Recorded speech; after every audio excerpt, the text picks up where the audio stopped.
بسم اللہ الرحمن الرحیم۔ شروع اللہ کے نام سے جو بڑا مہربان نہایت رحم کرنے والا ہے۔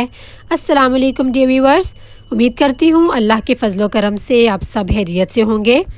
ناظرین، اللہ تعالیٰ کی کائنات بہت سے رازوں اور عجائبات سے بھری پڑی ہے۔ آج ڈے ٹو ڈے ود عالیہ میں آپ کو دنیا کے قدیم عجوبوں میں سے ایک عجوبے کے بارے میں ایسی حیرت انگیز معلومات دی جائیں گی جو آپ نے پہلے نہ سنی ہو نہ جانی ہو۔ آج ہم اہرام مصر یعنی پیرامڈز آف ایجپٹ کے بارے میں حیرت کن تحقیق جانیں گے۔ اہرام مصر کی تاریخ 4500 سال پرانی بتائی جاتی ہے، جبکہ مصر دنیا کی طاقتور ترین اور امیر ترین ریاست تھا۔ اس وقت کے بادشاہ، جن کو فرعون کہا جاتا تھا، وہ اپنے مقبروں اور مذہبی مقاصد کے طور پر ان کی تعمیر کرواتے تھے۔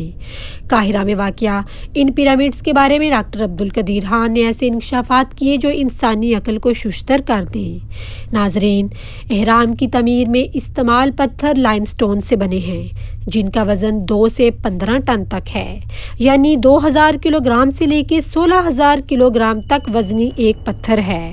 فرعون کے کمرے کی چھت میں استعمال ہوئے پتھر کا وزن 70 ٹن ہے، یعنی کوئی 70,000 کلو گرام سے بھی زیادہ وزنی۔ آج تک سائنسدان یہ نہیں جان پائے کہ اتنا وزنی پتھر کیسے چھت پر لگایا گیا۔ اہرام کے دروازوں کا وزن 20 ٹن سے بھی زیادہ ہے۔ بہت عرصے کی تحقیق کے بعد سائنسدان یہ جان پائے یہ دروازے ایک آسان سے میکانزم کے تحت کام کرتے ہیں۔ اندرونی طرف سے دروازہ ایک ہاتھ سے بھی کھولا جا سکتا ہے، جبکہ باہر کی طرف سے ان کا کھولنا ناممکن ہے۔ یہ بھی ایک راز ہے کہ 20 ٹن سے زیادہ وزنی پتھروں کو دروازوں میں کیسے توازن دیا گیا۔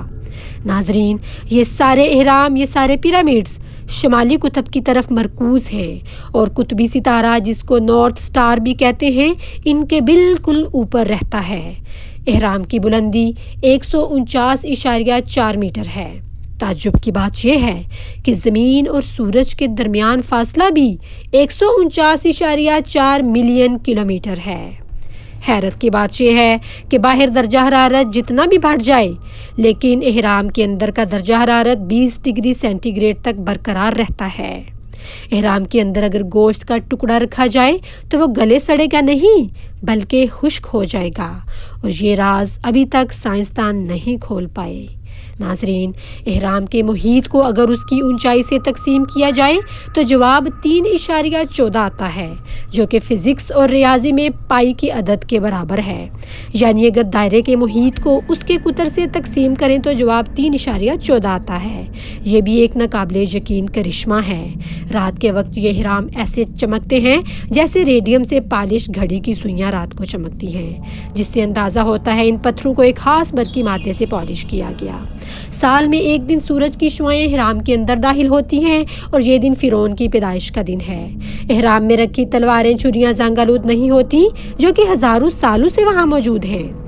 تینوں اہرام میں سے گزرنے والی لکیر بحر اوقیانوس میں واقع برمودا ٹرائی اینگل اور بحر الکاہل میں واقع فارموسا ٹرائی اینگل کو آپس میں ملاتی ہے، اور یہ دونوں جگہیں عجیب خصوصیات کی وجہ سے ناقابل حل معمہ ہیں کہ یہاں ہوائی جہاز اور بحری جہاز غائب ہو جاتے ہیں اور کمپس کام کرنا بند کر دیتی ہے۔ اہرام کے چاروں کونے زمین کی چاروں سمتوں کو ظاہر کرتے ہیں۔ جو دائرہ اہرام کو 2 حصوں میں تقسیم کرتا ہے، وہ تمام براعظموں اور سمندروں کو بالکل برابر 2 حصوں میں تقسیم کرتا ہے۔ ناظرین، ایک تحقیق کے مطابق 20 سال اس کی تعمیر میں لگے، اور کوئی 1 لاکھ مزدوروں نے اس کی تعمیر میں اپنی جان گنوائی۔ ڈیئر ویورز، اہرام مصر کے بارے میں کی گئی تحقیق سائنسدانوں کے مطابق سمندر میں ایک قطرے کے برابر ہے۔ امید کرتی ہوں کہ آج کی ویڈیو میں آپ کی معلومات میں اضافہ ہوا ہوگا۔ پسند آئے تو لائک، شیئر اور کامنٹ کیجیے گا، اور اپنی رائے سے آگاہ کیجیے گا۔ آپ سب کی قیمتی وقت کا بہت شکریہ۔ خوش اور آباد رہیے، اپنی دعاؤں میں مجھے بھی یاد رکھیے۔ اللہ حافظ، and keep watching day to day with Aliya.